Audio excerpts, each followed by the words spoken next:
독일의 상징 라인 강변에 도착한 것은 때마침 석양이 내려앉은 시간이었다.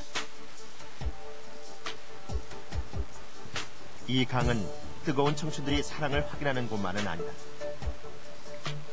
이미 150여 년 전 국제 하천으로 항해의 자유가 선언됐던 라인강은 지중해 발트해 등과 운하로 연결돼 있다.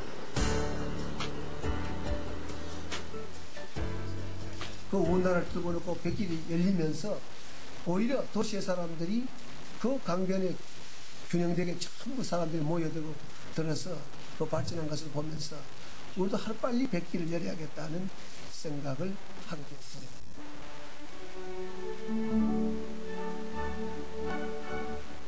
운하 주변의 아름다운 풍광도 때때로 발길을 붙들었다.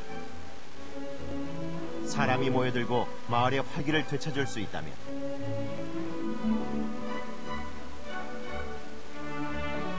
이렇게 아름다운 물길을 열 수 있다면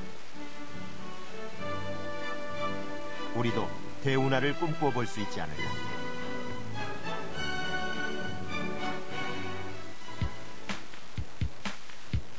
이것이 바로 이명박 당선인이 한반도 대운하의 벤치마킹 대상으로 삼는다는 독일 MD 운하다. 라인강이 지류인 마인강과 독일 남부 산지에서 발원하는 도나우강 사이에 171km 인공 물길을 낸다. 1961년 착공됐지만 찬반 논란으로 여러 번 공사가 중단됐었다. 그러던 1992년 만 31년 만에야 완공됐다. 2차 대전 이후 독일에선 유일하게 건설된 인공운하다.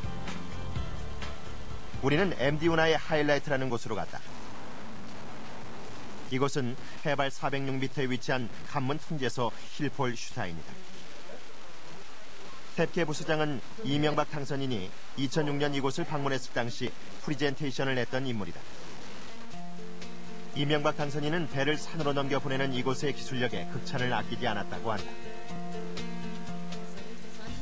ist, dass bei uns die Schiffe über den Berg transportiert werden und das ist anscheinend schwer vorzustellen, dass man das realisieren kann und da wir das hier in Deutschland realisiert haben, ist das also eine von den wichtigsten Fragen, die wir beantworten müssen, wie wir die Schiffe über den Berg bekommen. 여기가 해발 400m라니까. 당선인은 바로 이 힐폴슈타인에서 한반도 대운하 프로젝트의 1차 로드맵을 공개했었다.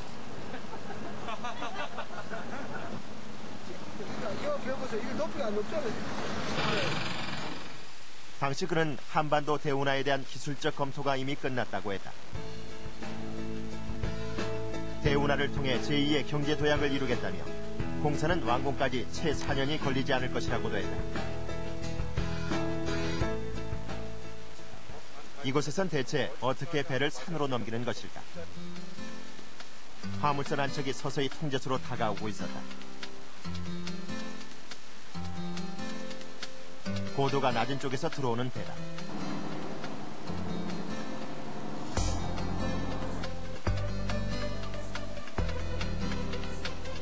배가 통제소 내로 완전히 들어온 뒤 문이 닫혔다. 그러자 놀랍게도 배가 서서히 떠오르기 시작했다.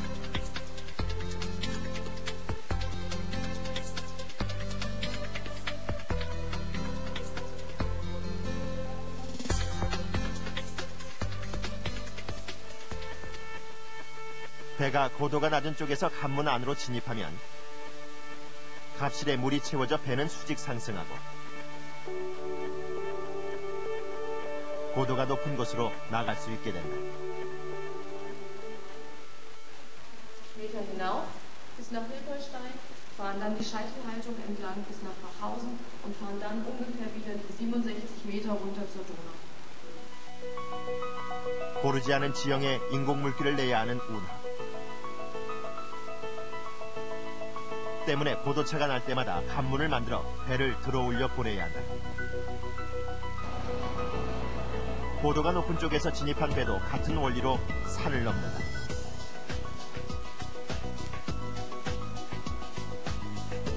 배가 관문 사이에 갑실에 안착하면 이번엔 갑실의 물이 서서히 빠져나가면서 배의 고도를 24m까지 낮춰준다. 관문 안에서 빠져나오거나 혹은 채워지는 물의 대부분은 이 거대한 3개의 수조에서 넣거나 빼는 방식이다. 총 연장이 171km인 독일 MD 운하의 전 구간을 지나려면 이런 관문을 16번 통과해야 한다. MD 운하 건설 당시 이 관문 시공에 가장 많은 건설비가 투입됐었다.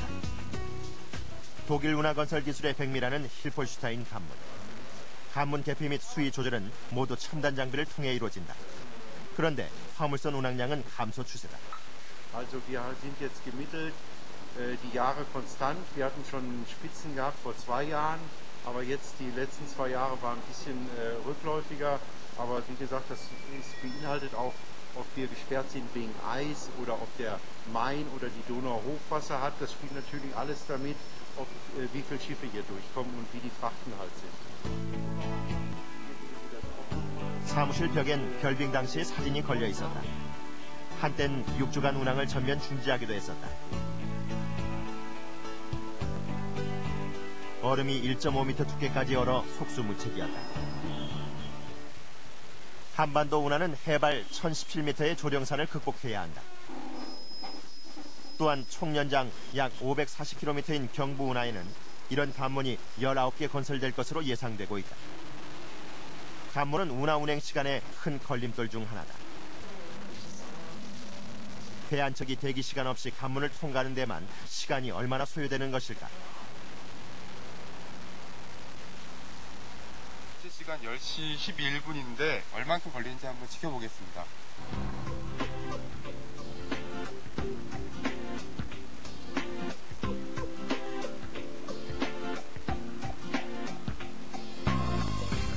관문을 통과하는데 걸리는 시간이 정확히 29분이었습니다.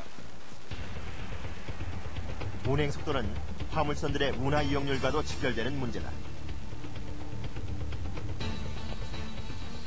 경부 운하에선 19개 관문을 통과하는 데만 최소 6시간 이상이 걸릴 것으로 예상된다. 그런데 한반도 대운하 홍보 영상엔 서울에서 부산까지 운행 시간이 24시간으로 돼 있다. 이론적으로 주파 가능한 시간을 서울 부산간 24시간으로 잡고 있다.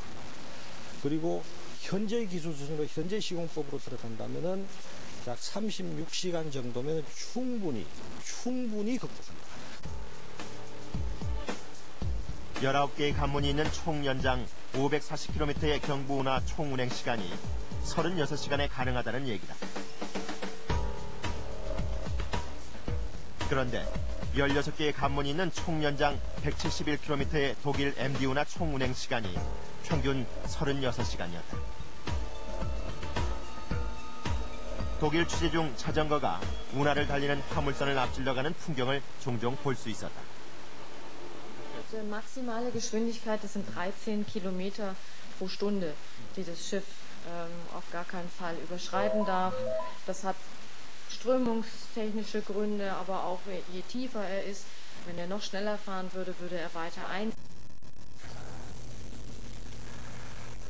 직접 화물선을 타고 운하를 보고 싶었다. MD 운하 115km 지점인 바우하우젠 관문 앞에서 기다린 지 20여 분 만인 새벽 6시 30분.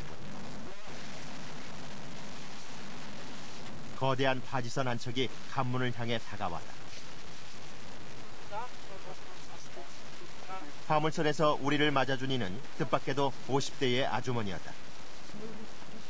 취재진을 태운 바지선은 2,500톤급. 이 배의 목적지는 오스트리아의 린치였다. 선장인 보스만스 씨가 아주머니의 남편이었다. 네덜란드 로테르담에서 790km를 열흘간 항해한 끝에 이곳 독일의 바우하우젠까지 왔고 린치까지는 이틀 더 가야 한다. 부인을 따라 배의 아래층으로 내려가니 그곳은 평범한 가정집이나 다름없었다. Das ist ein Haus, ja. Das ist wie ein Haus. Ja, aber wir leben hier auch ganze Tag, jedes Jahr. So, immer. Ich sage schon, wir waren noch nicht am Land. Wir leben hier. 한 번 떠나면 12일 이상 육지에 닿지 못하는 생활이다. Das ist noch nicht fertig. 부부는 26년째 화물선을 운행해왔다. 그들 각자의 부모도 모두 화물선 선장이었고 신기하게도 부부는 둘 다 배에서 태어났다. 또 보스만스 씨의 딸은 화물선 선장과 결혼해 엄마와 같은 삶을 살고 있다. Deswegen findet meine Sohn keine Frau, weil wollte eine Frau haben, die auch mit Schiff fahren wollte. Das ist sein Leben. Aber viele Frauen von Land